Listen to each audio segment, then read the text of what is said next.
a palavra de Deus, que é esse livro que ilumina o nosso caminho, nos orienta, nos instrui, nos direciona. É um livro maravilhoso. E é palavra de Deus porque conta histórias do agir de Deus no povo de Israel. E nós podemos olhar como referencial as histórias e aprender para a nossa vida. Nenhuma história, com exceção da de Jesus, você pode imitar totalmente as atitudes daquele personagem ou daquela personagem. Só Jesus foi perfeito porque ele não errou. Outros personagens, nós podemos ter referencial para o bem, mas também nós podemos olhar e dizer, peraí, isso eu não vou imitar dele. Isso é bom, isso é mal. E a palavra de Deus não esconde os furos de ninguém. Os heróis da Bíblia Sagrada, qualquer um deles, seja Abraão, seja Isaac, seja Jacó, seja o grande rei Davi, todos eles erraram, foram falhos, e as histórias estão ali registradas, para que nós também venhamos aprender com os erros dele.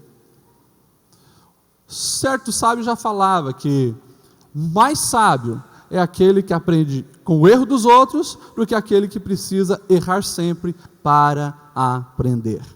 Na nossa sociedade, nós temos visto a desvalorização das famílias.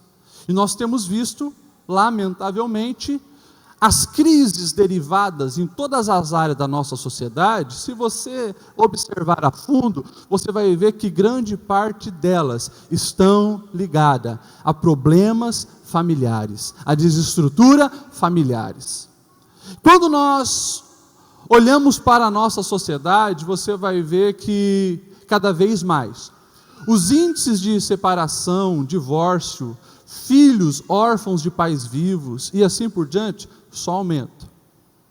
E o Senhor, que deseja sim avivar a sua igreja, o Senhor que deseja sim usar a sua igreja para fazer a diferença numa nação caótica como a nossa, Ele deseja que isso comece dentro de casa.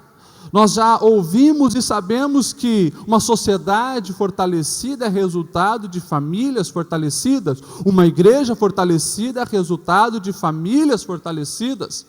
Então nós precisamos entender que família é algo que está no coração de Deus. Precisamos cuidar, valorizar e levar muito a sério.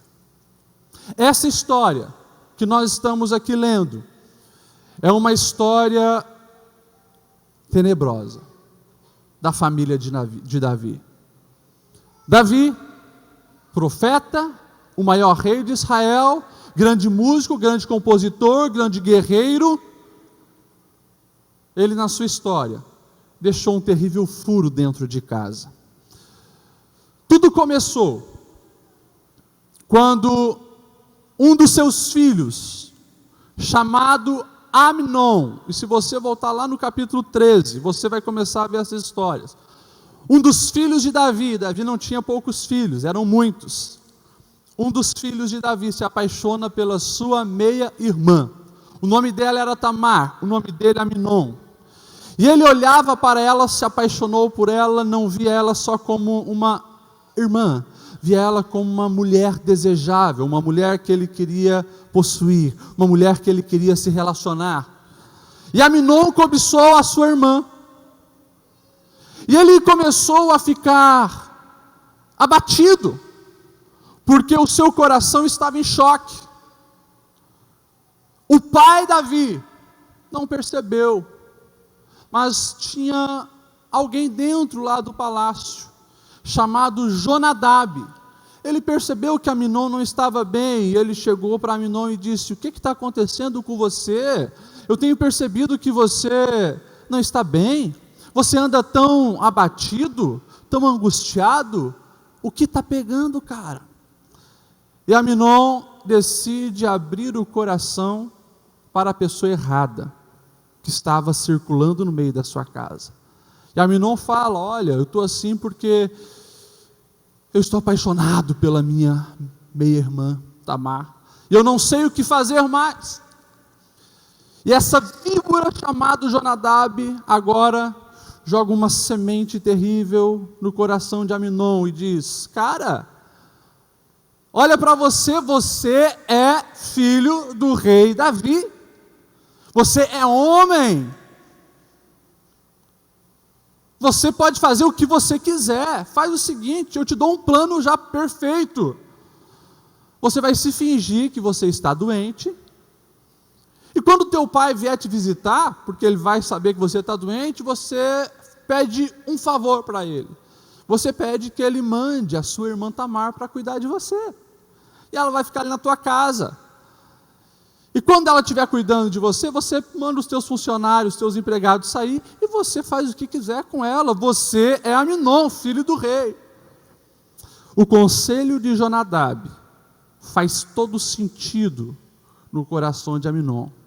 Ele então decide colocar em prática. Se finge de doente, o rei Davi vai visitá-lo, e quando Davi está visitando, ele faz esse pedido: por favor, manda a Tamar vir aqui cozinhar para mim, eu estou doente, preciso de ajuda. E o rei Davi então manda a sua filha lá, e acontece o estupro. Ele manda os empregados sair, ele abusa sexualmente dela, ele a possui. A casa de Davi, agora, está terrivelmente amaldiçoada. Na casa do grande rei Davi tem um filho estuprador e uma filha estuprada. Por quê? Porque tudo começou com uma influência errada. Aqui, pai, mãe, filho que está aqui presente, o Senhor já começa a te alertar sobre as influências que você está recebendo na sua vida. Davi tinha uma serpente infernal dentro da sua casa, que era até meio parente, e ele não detectou. Talvez preocupado com tantas outras coisas, não viu para quem que o filho estava abrindo o coração. E aquela semente terrível brotou, germinou e resultou em algo amaldiçoador na casa de Davi. Ei pai, ei mãe que está aqui, você que é redimido, você que deseja agradar o Senhor, você está cuidando bem da sua casa? Quem são os amigos do seu filho? Quem são os amigos da sua filha? Ei filho, quem está influenciando os seus pais? Quem que está entrando dentro da sua casa? Não, pastor, eu vigio todo mundo que vai lá na minha casa. Tanto que eu nem gosto que vai muitas pessoas na minha casa, é mais nós família. Ok. E através dos gadgets? E através da internet? Quem tem chegado lá? A internet coloca o mundo dentro da sua casa. E quem tem comunicado pelo WhatsApp com as pessoas a quem Deus te confiou? Quem tem trocado mensagens com as pessoas com quem você ama?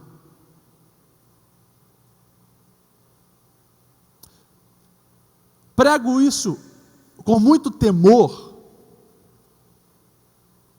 porque nós temos visto cada dia mais, pelos registros de gabinete pastoral,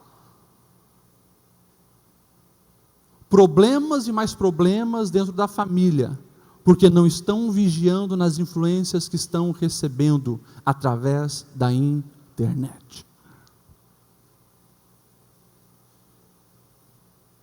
Filhos que estão cortando o pulso, filhos adolescentes cortando o pulso. Por que você está fazendo isso? Porque eu estou triste, mas os meus amigos da internet falaram que é uma maneira de expressar os meus sentimentos e poder chamar a atenção.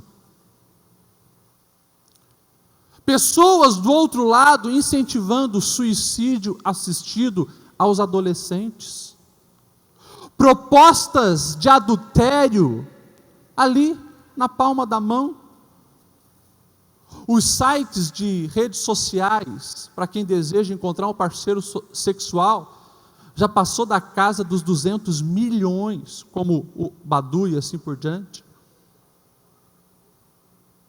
Quem está influenciando as pessoas que você ama?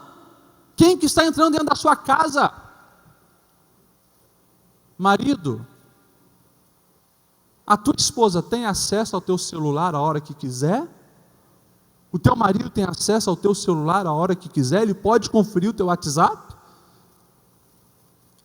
No gabinete nós temos atendido cada vez mais confusão no casamento, porque vibras estão entrando através das redes sociais, e pessoas que se dizem homens de Deus não estão vigiando, mulheres que se dizem mulher de Deus não estão vigiando. Ficou conhecida há uns 15 anos atrás no mundo o caso de Alicia Kozakiewicz, uma adolescente de 13 anos na época. Começou a conversar pela internet com alguém que parecia entendê-la, alguém que gostava das mesmas músicas que ela, alguém que dava atenção para ela, alguém que conversava a respeito dos filmes que ela gostava. E ela começa a desenvolver uma amizade com aquela pessoa que também se dizia ter em torno de 14 anos. E ela abre o coração. Passado algumas semanas, o vínculo já estava tanto que ela decide se encontrar com ele.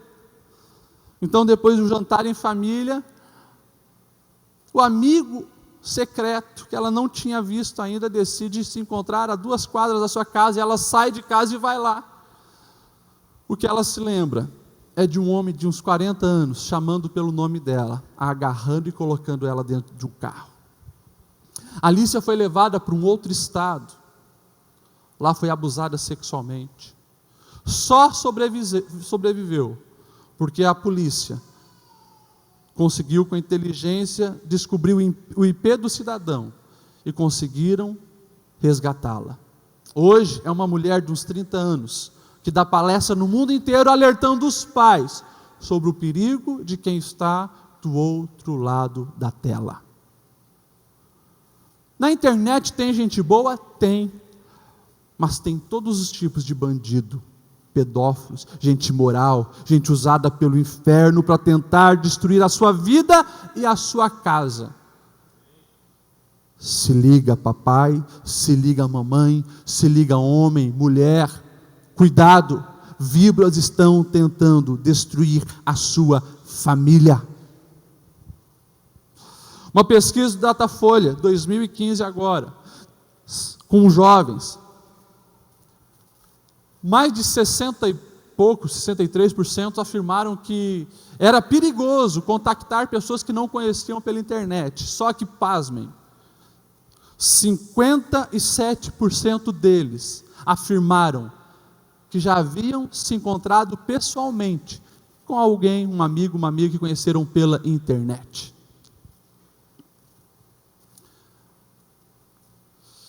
O Senhor hoje nos alerta para que nós venhamos vigiar sobre essas serpentes que estão tentando entrar na nossa vinha. Paulo já dizia à igreja de Coríntios: não se deixem enganar, as más companhias corrompem os bons costumes. E eu já falei algumas vezes nessa igreja, chega para qualquer viciado em álcool, viciado em drogas, viciado em pornografia, todos eles, você vai ver que um amigo ofereceu o primeiro gole, o primeiro baseado, ofereceu a primeira revista ou mandou a primeira mensagem de pornografia. Amigos que na verdade estão tentando destruir. Davi começava agora a sofrer muito dentro da sua própria casa, porque não vigiou com a influência de quem estava ao lado do seu filho Aminon. O texto continua dizendo então, que depois desse estupro que acontece na sua casa, versículo 21 do capítulo 13 diz: ouvindo o rei Davi todas essas coisas, muito lhe acendeu a ira, Porém, Absalão não falou com Amnon, nem mal nem bem, porque odiava o seu irmão por ter forçado Tamar, a sua irmã. Olha só, Davi, ao saber daquilo que havia acontecido na sua casa, o texto diz que ele se ira, se indigna, fica bravo, mas não toma uma atitude. Davi não pune Amnon, Davi não recebe Tamar, Tamar tem que ir para a casa do seu irmão Absalão, e Davi não vai conversar com Absalão, o irmão de Tamar, que começava agora a desenvolver um ódio mortal pelo seu irmão. 2 anos se passaram, o ódio de Absalão aumentou, e certo dia, ele chega para o seu pai e diz: meu pai, eu preciso tosquear as minhas ovelhas, nós vamos fazer uma festa, quer ir? Não quero ir.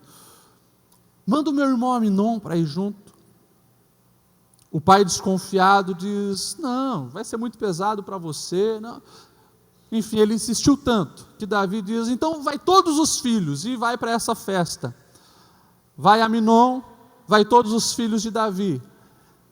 E lá, Absalão já tinha falado para os seus funcionários, para os seus servos: quando Amnon já estiver enchido a cara, estiver feliz, vocês o cercam e o matem.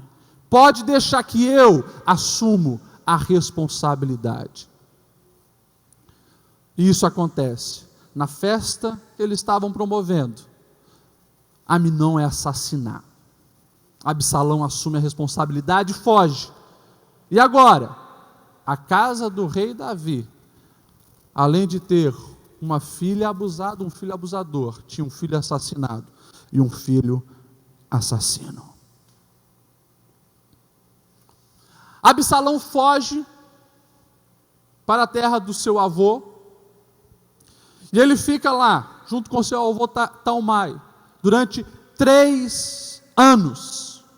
Durante 3 anos. E Davi não vai atrás para tratar a situação. O filho assassino foge e o pai não vai atrás. Nem para cobrar, nem para xingar, nem para olhar no olho e dizer por que você fez isso, não. Deixa o filho lá. O filho, quem sabe, estava na esperança de que o pai o chamasse para pelo menos punir, para prender, para que, quem sabe, fosse matá-lo, mas o pai nem isso faz. Então o chefe do exército de Davi, Joabe, vendo que Absalão queria vir, que Davi também não estava bem com aquela situação, só não tomou atitude, ele então decide persuadir o rei e manda uma mulher com uma história lá. Ela vai, conta a história e o rei fala favorável ao que ela queria, e depois o rei percebe que era a história dele, que eles estavam falando. Então Joabe entra e diz: posso trazer Absalão de volta? A história que a mulher conta é que o marido, ela era viúva, o marido tinha morrido e ela tinha 2 filhos só. Os filhos no campo se desentenderam, brigaram, um matou o outro, e o povo agora, para fazer justiça, queria matar aquele que sobreviveu. Essa foi a história que a mulher contou para Davi. Davi diz: não, ninguém vai matar ele, deixa ele viver. E daí ela vira para ele e diz: pois é mais ou menos o que está acontecendo contigo, rei. E ele descobre que Joabe estava por trás daquela trama toda. Então ele permite. O rei Davi diz: tudo bem, Joabe, você pode trazer Absalão de volta para cá, só que eu não quero ele na minha presença. Absalão então volta para Jerusalém. E pasmem, Absalão em Jerusalém, morando a alguns metros da casa do pai, ficou 2 anos sem o pai recebê-lo. 2 anos. Aquele filho, ele queria olhar no olho do pai, queria conversar com o pai, mas o pai não chamava. Angustiado, indignado, pede para conversar com Joabe, o Joabe não atende. Na angústia, ele manda botar fogo na plantação de Joabe, para Joabe vir conversar com ele, e Absalão diz, por favor, eu quero ver o meu pai. Capítulo 14, verso 32 diz assim, Absalão, por que eu voltei de Jesur? Melhor seria que eu lá permanecesse, eu quero ser recebido pelo rei, e se eu for culpado de alguma coisa, que ele mande então me matar. Joabe foi contar tudo ao rei, que então mandou chamar Absalão, e olha a atitude de Davi, ele entrou, se prostrou diante do rei, rosto em terra, e o rei o saudou com um beijo. 3 anos fora sem conversar, 2 anos em Jerusalém, 5 anos se passaram, e quando aquele filho chega diante do rei, única coisa que o rei faz, dá um beijo, Deus, sem mais conversa. Quando nós olhamos para a atitude de Davi nesse sentido com a sua família, nós vamos ver que Davi foi um pai omisso na vida dos seus filhos. E esse é um erro que nós devemos evitar para a nossa vida, para a nossa casa, para quem é pai, quem é mãe, mas também para quem é filho. Cuidado com a omissão. Educar vai muito além, como eu falei aqui, para quem estava apresentando a criança, vai muito além de dar uma boa roupa. Educar vai muito além de dar um bom estudo e dar presentes. Absalão tinha tudo isso. Absalão era filho do rei, tinha beleza, tinha formosura, tinha escravos, tinha gado, tinha o rebanho, tinha tudo. Ele só não tinha um pai presente. E era o que ele precisava, era o que ele queria, um pai. A palavra de Deus, ela é muito clara a respeito do papel dos pais na vida dos filhos. E você, pai que está aqui hoje, e você solteiro que vai ser pai um dia, presta atenção nisso. O ser humano, ele tem necessidades emocionais, que precisam ser supridas, e tem necessidades emocionais, que só vão ser supridas pelos pais. Amor, toque, palavras. Pai, você conhece a linguagem de amor do seu filho? Do que seu filho mais gosta? É palavras de afirmação, é toque, é abraço. Um erro que nós temos visto na nossa sociedade é pais, escute isso, pais pensando que os filhos têm necessidades emocionais só na primeira e segunda infância. Primeira infância de 1 a 5, segunda infância de 6 a 10. Essa é a fase então que os filhos têm necessidade emocional, então eu supro ali, depois não preciso mais. E daí tem uma geração de adolescentes carentes de amor. E daí abre o coração para qualquer um, até para um louco que surge do outro lado da internet sem nem conhecer. Os filhos têm necessidades emocionais sempre. E por mais que o adolescente, pai, quando você dá um beijo nele, ele fala, saco. Por dentro ele está dizendo, eu sou amado, que coisa boa, é disso que eu preciso. Um jovem é assim, um adulto é assim, todas as faixas etárias gostam de amor, de carinho, de palavras. Na adolescência, pai, seu filho está em crise a respeito do seu corpo, da sua identidade, precisa ser amado, precisa ser compreendido. Antes dos 18 está uma confusão de sentimentos que precisa ser esclarecido, precisa através do amor ter confiança. Dos 19 aos 29, pai, ele tem muito desafio profissional e educacional na sua vida, na sua formação. Também está com medo de enfrentar o mundo, precisa de amor, precisa de palavras. Depois dos 29, do 30, ele quer ter um tempo de qualidade contigo. Ele começou a perceber que aquilo que você falava, que ele não discordava, o senhor tem razão, pai, mãe, e ele quer ter isso, quer ter esse momento também. Filho é para a vida toda, pai e mãe é para a vida toda. Você vai encontrar ex-marido, ex-esposa, mas ex-filho, ex-pai? Não tem. Isso é para a vida toda.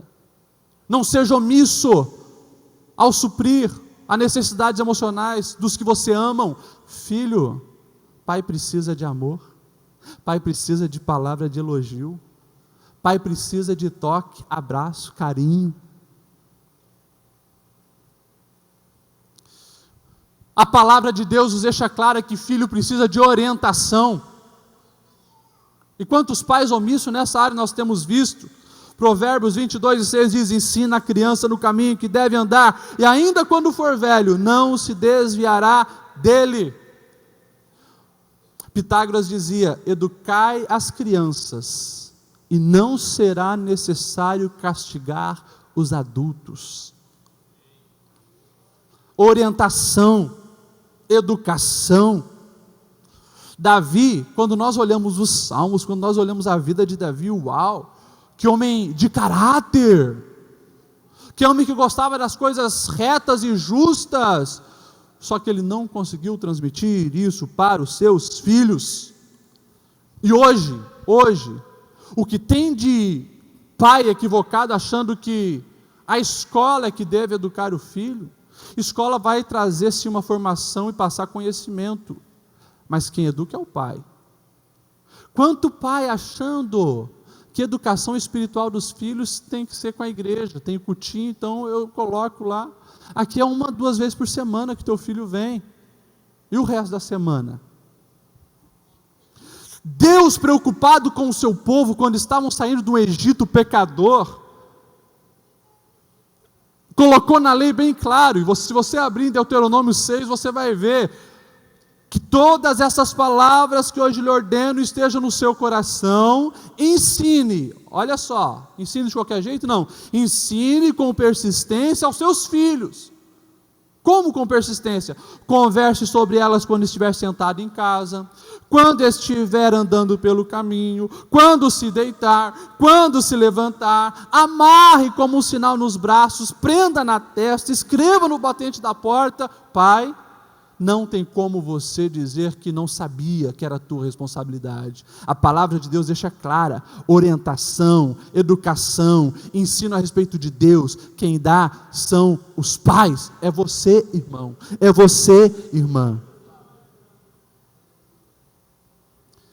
Você parou para observar o exemplo que Jesus nos dá? A escolha de Maria e José não foi uma mera escolha. Ela era uma graciada, ele era um homem justo e íntegro. Tanto que, quando Jesus era bebezinho, vamos consagrá-lo, lá nas mãos de Simeão. Com 12 anos, transição de fases da vida, na questão dos judeus, 12 anos. Vamos levar Jesus para o templo conosco. Está virando homem esse menino.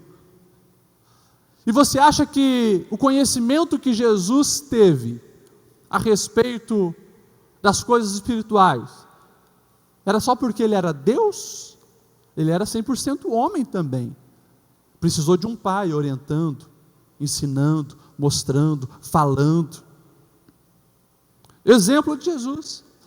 Então, pai, então, mãe, orienta os seus filhos. E mais uma vez eu digo, filhos não são necessitados de orientação apenas quando criança e adolescente. Passando dessa fase, também.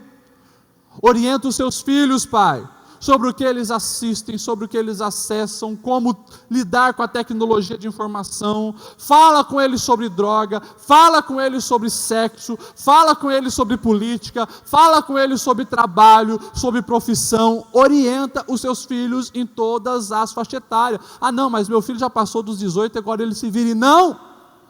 Você já passou pelos 18, pelos 19, pelos 20, ele não. Tem coisas que a gente só vai viver ali. Eu tenho visto tantos jovens, dos 20 aos 30 anos, perdidos, porque agora é a fase que eles estão se solidificando profissionalmente, mas não tem orientação de pai e de mãe. Ali eles estão constituindo a família, e muitas vezes começa tudo errado, porque não teve orientação. Até quando os teus filhos forem avós, se você estiver vivo, você precisa orientá-los. Filhos precisam de orientação. E daí nós temos visto cada vez mais, falei da desvalorização da família, coisas absurdas acontecendo, por falta de orientação de pai, por falta de orientação de mãe. Nós temos visto aí uma adultização das crianças. É criança se vestindo que nem adulto e procurando se comportar que nem adulto, querendo ter rede social para conversar com não sei quem. Eu fiquei indignado esses dias, quando eu vi uma empresa lançando sutiã para crianças de 5, 6 anos, para meninas de 5, 6 anos. Sutiãzinho, não. E por outro lado, nós também temos visto muito marmanjão mal orientado, a infantilização dos filhos adultos, que a psicologia vai chamar de síndrome de Peter Pan. O cara tem 40 anos na cara, barbudão, mas mora com o papai, com a mamãe, se veste de skatista e só quer jogar videogame. Daí tem a geração nem, que nem trabalha e nem estuda, sem compromisso. Tudo isso é desvalorização da família, tudo isso é falta de alicerce, falta de orientação, falta de base sólida. Essa é a nossa geração. Filhos precisam de orientação, não seja omisso nisso. Como estamos falando de omissão, pai e mãe, escute isso. Filhos precisam de limites. Filhos precisam de limites, e junto com o limite, muitas vezes, se é quebrado esse limite, correção. Não deixe filho fazer tudo, pai. Não deixe filho fazer tudo, mãe. É lamentável quando nós vemos a evolução do que chegou até nos dias de hoje, desde a industrialização e das guerras que nós temos visto surgir. A mulher entrou no mercado de trabalho, conseguiu o seu lugar, que bom por isso, mas nós sabemos que tem o outro lado. Quem ficou cuidando dos filhos? Quem ficou orientando os filhos? Daí vem a terceirização da educação. Mas os pais, conscientes que estão deixando a desejar, o que eles fazem? Para compensar, enche filho de presente, deixa fazer tudo o que quer. E daí, uma geração crescendo sem limites. Uma geração que não pode levar um não, porque senão faz birra e depois sabe como barganhar o que ela quer. Mas um dia daí a vida vai ensinar, e tem pais que, então tá, aqui você consegue manipular a gente, mas um dia você vai entrar no mercado de trabalho, daí você vai ver, e daí entra no mercado de trabalho, e a primeira pancada que recebe da vida, entra em depressão e busca o suicídio, porque não estava preparado. Limite, pai, também é expressão de amor. Por isso que Deus, através da sua palavra, nos coloca limites, serve como cerca. Cuidado, se passar daqui, pode cair. Limites são para isso. E quando esses limites são ultrapassados, tem que haver correção. São muitos versículos na palavra que diz isso, a repreensão da sabedoria, mas o filho entregue a si mesmo em vergonha de seus pais. Porque o Senhor repreende a quem ama, assim como o pai ao filho, a quem quer bem. Discipline o seu filho e este trará paz, trará grande prazer à sua alma. Provérbios 29, 17. Não, pastor, mas agora, para criança tem a lei da palmada, daí não pode mais. Se tem algo que eu como psicólogo lamento muito, foi essa lei da palmada, popularmente falando, lei do menino Bernardo, que foi um grande equívoco outorgado pela psicologia. Por quê? Porque realmente tinha que inibir alguns abusos que estavam acontecendo. Está e continua acontecendo muito espancamento ainda no Brasil, e isso está errado. Agora, uma varadinha, uma chineladinha, uma cintadinha, faz muito bem para os filhos. Essa lei não diferenciou o que é espancamento, o que é correção. Tem coisas que o castigo e a palavra não vão resolver, principalmente as crianças menores, um pouquinho de dor. O velho ditado continua valendo para todo mundo, e gato escaldado tem medo de água fria. Se você botou a mão, meu amigo, né, numa água fervente, olha, você vai ficar ali cuidando para não cometer de novo aquilo ali, até com água fria muitas vezes. Os filhos precisam de correção, e isso é amor. Isso é amor. Ah, meu filho é adulto. Claro que você não vai dar uma cintada no seu filho adulto. Às vezes uns merece. Mas se o teu filho adulto errou, se o teu filho adulto traiu a esposa dele, se o teu filho adulto mentiu, enganou, chama, corrija, dá uma bronca sim, porque você é pai e precisa corrigir os filhos. Hebreus 12, 7. Nenhuma disciplina parece ser motivo de alegria no momento, mas sim de tristeza. Mais tarde, porém, produz fruto de justiça, paz para aqueles que por eles foram exercitados. Cuidado com esse erro, o erro da omissão. Deus confiou pessoas nas suas mãos, para que você venha amar e fazer a diferença. Deixa eu correr aqui. Falei sobre as influências negativas e sobre a omissão. O outro erro que Davi cometeu, ele ficou só nas boas intenções e não teve as atitudes devidas. Esse filho Absalão, depois que fica 5 anos sem poder ter um relacionamento com o seu pai, e quando depois de 5 anos o pai só dá um beijo, esse filho ele começa a ficar rebelde. E é o que acontece quando não tem a correção certa.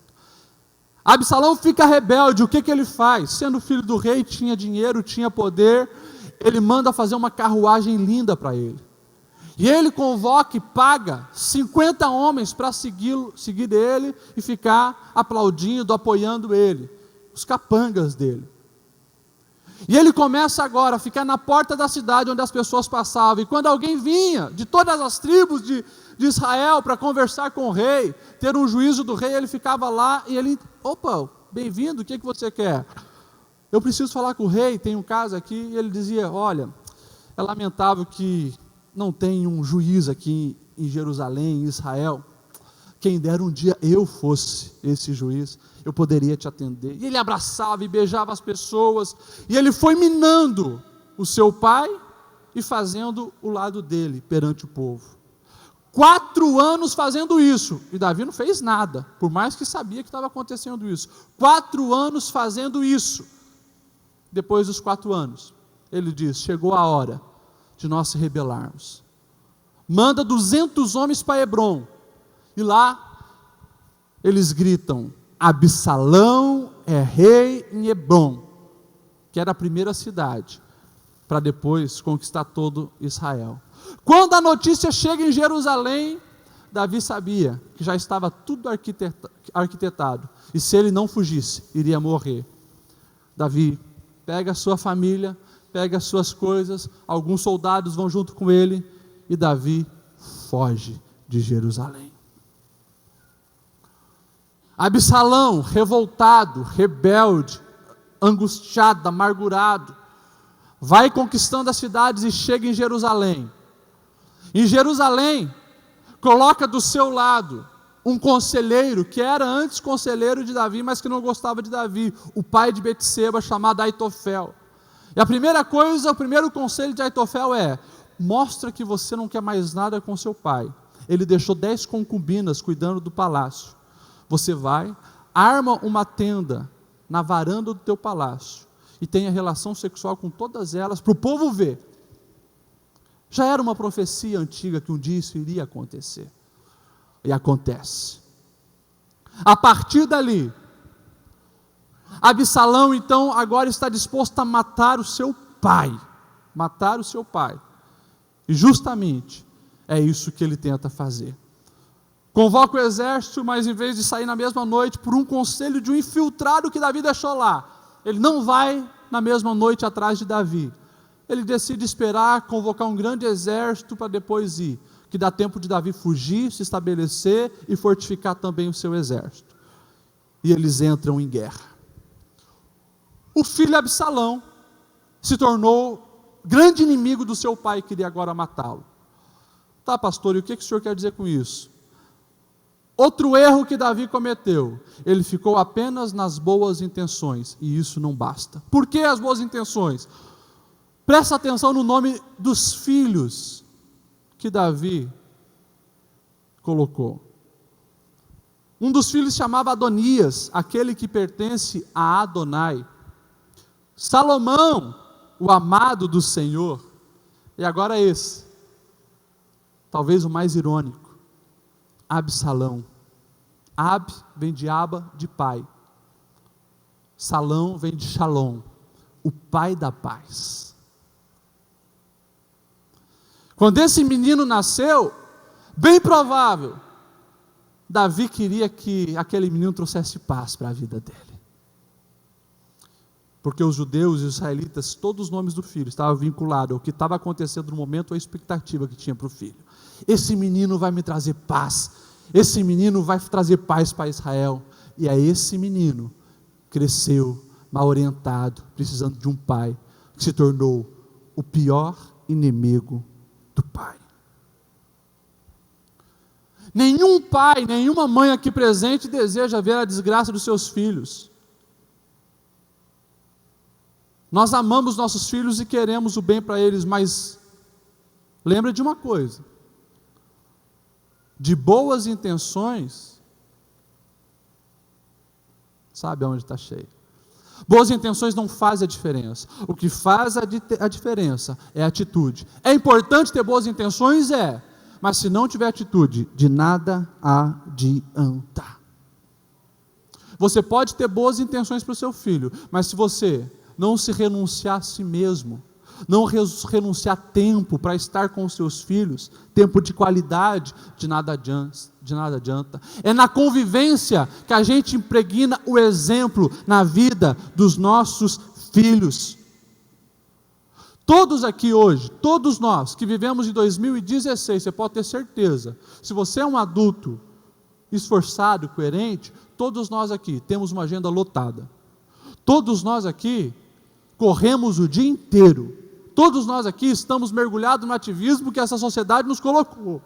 Essa é uma verdade. Agora, se você não aprender a lidar com isso e poder investir tempo na família, infelizmente, nós vamos colher lágrimas de sangue lá na frente. Os nossos filhos estão que nem aquele menino: papai, quanto que o senhor ganha por hora? E o papai falou: filho, por que você quer saber? Fala, papai, quanto que o senhor ganha por hora?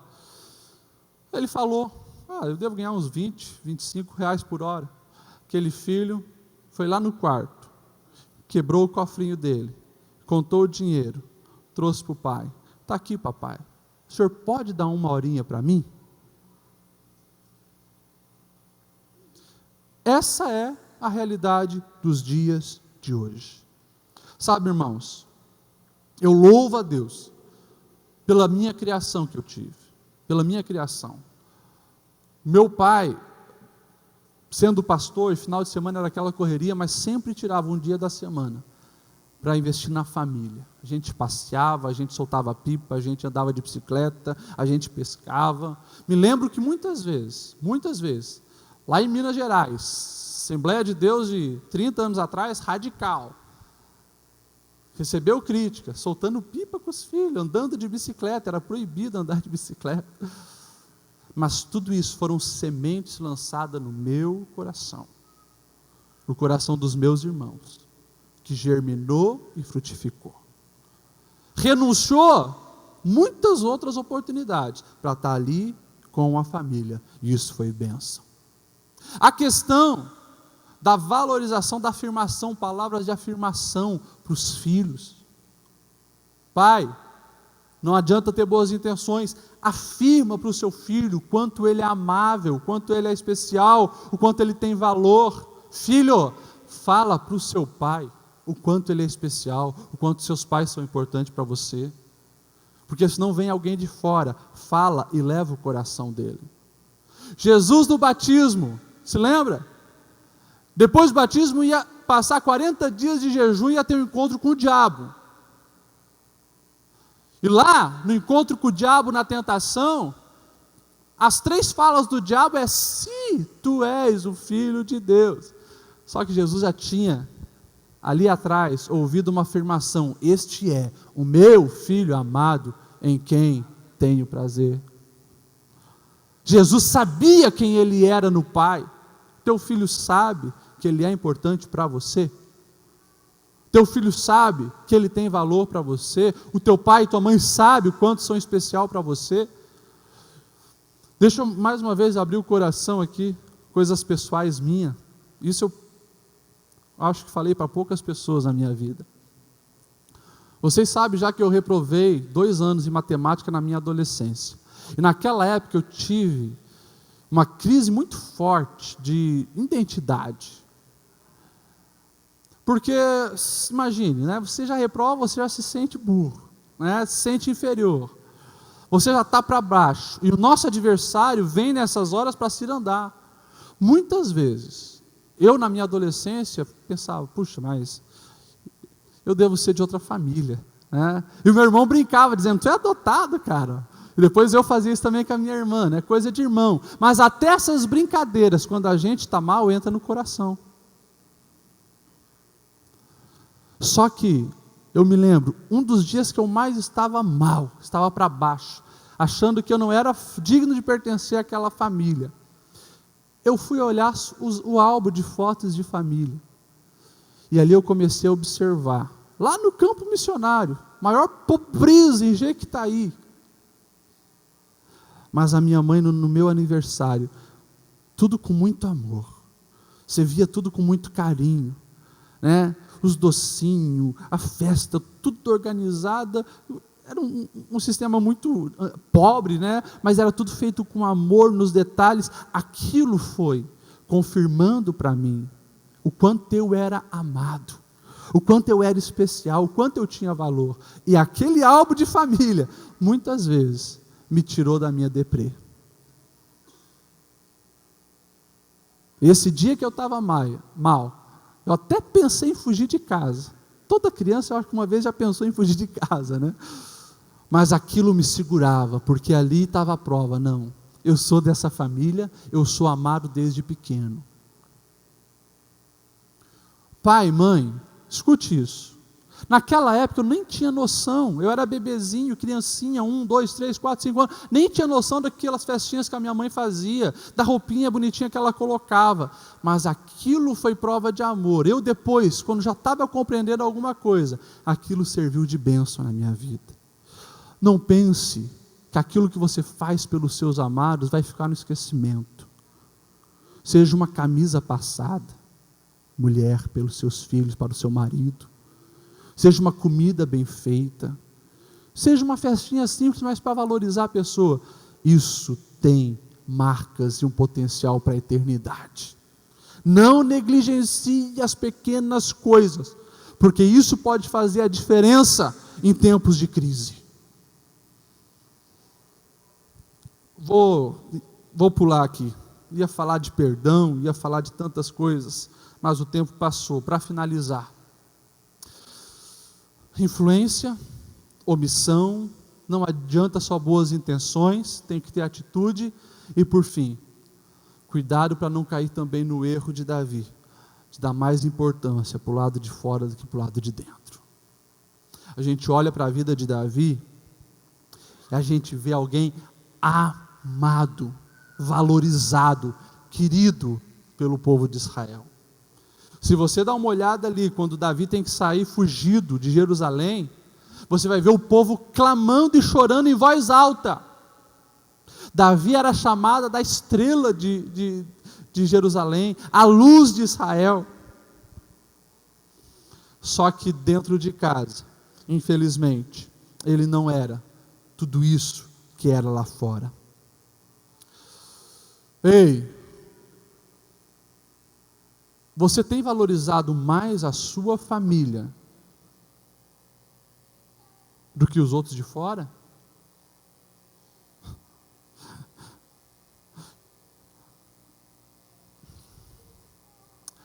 Você já fez um almoço na sua casa, para a sua família, e pegou aquela melhor louça que você tem, mulher, para colocar na mesa? Ou aquilo é só para quando vem uma visita especial?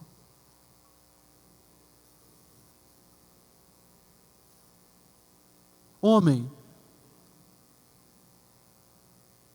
quando os teus parentes pedem uma ajuda financeira, você diz, não, está aqui, confio.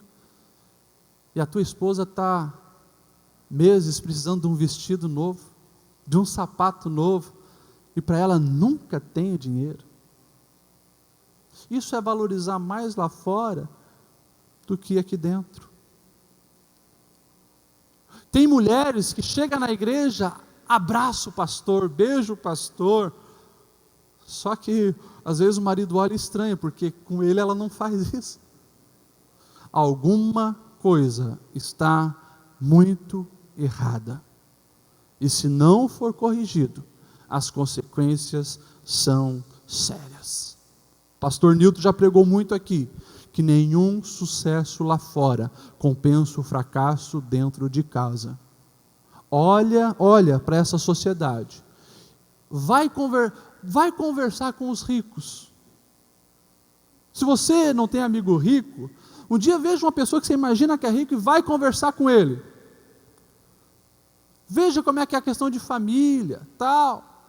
Você vai ver que muitos dos ricos trocariam tudo para poder ter respeito de pai, dos filhos, o amor da esposa e assim por diante. Eu poderia citar aqui dezenas de casos do meu gabinete. Pessoas que hoje estão lá no topo da empresa, só que para chegar lá, teve que sacrificar a família. Nunca estava no aniversário dos filhos, nunca estava nas festas da família, nunca estava em nada. Totalmente ausente. E daí chegou lá em cima, só que o filho não respeita mais. O filho não o vê e nem o trata como pai, como mãe.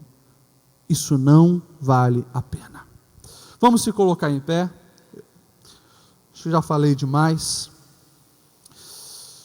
O nome dessa mensagem é: não chore o leite derramado. O texto vai dizer que o exército de Davi guerreou contra o exército de Absalão. Eles foram lutar no meio de uma floresta, a floresta de Efraim. Absalão, ele era o homem mais bonito da sua época, ele tinha um cabelão comprido, que quando ele cortava, botavam para pesar, e era tipo uma atração da sociedade, pesava 2,4 kg o cabelo dele. Era um homem imponente. E lá no meio da guerra, ele tem que fugir dos soldados de Davi. Ele fica com o seu cabelo preso nos galhos, fica pendurado. E daí vem o exército de Davi, o matam. E a mensagem daí chega, o mensageiro chega para Davi, e ele pergunta, como é que está meu filho Absalão? E o etíope, que era o mensageiro, diz, olha, que todos os teus inimigos têm um fim que Absalão teve. E agora era tarde demais. O filho estava morto. E o pai chora subindo as escadas, dizendo, meu filho Absalão, quem dera eu morrer no seu lugar, meu filho Absalão. Você que está aqui hoje, você que chegou aqui, o plano salvífico de Deus foi para que nós tenhamos vida em abundância. E Deus não quer que eu e você venhamos chorar o leite derramado, não. Deus quer que nós venhamos cuidar da vasilha para que esse leite não derrame. Deus quer que nós venhamos cuidar daquilo que Ele nos confiou. Deus quer que você cuide do seu casamento. Deus quer que você cuide do teu filho. Deus quer que você cuide do seu pai. Entenda isso. O ciclo é divino. Filho cuida de pai, depois que o pai cuidou do filho. Se os teus pais hoje são idosos, você tem sim a responsabilidade de cuidar dele. É plano de Deus. Isso é honrar pai e mãe. Que nós venhamos ouvir a palavra do Senhor, fugir desses riscos e termos uma vida em abundância. Você quer ter novos níveis de espiritualidade, de intimidade com Deus? Comece dentro da sua casa, valorizando os seus, amando os seus. Cuidado quem entra, não sendo omisso, tendo atitude todo dia, não tendo apenas boas intenções. Isso é o que o Senhor deseja para a nossa casa. Vamos orar. Feche os seus olhos. Senhor, eu te louvo, te agradeço, porque essa palavra, Senhor, eu sei que veio do teu coração para o nosso coração. Em dias tão conturbados que nós estamos vendo, Senhor, nós sabemos que se tem corrupção, lá no governo, se tem corrupção na sociedade, se tem famílias, Senhor, destruídas, tudo isso, Senhor, foi porque não entenderam e praticaram a Tua palavra. Mas nós somos o Teu povo, que ouve a Tua voz e que obedece.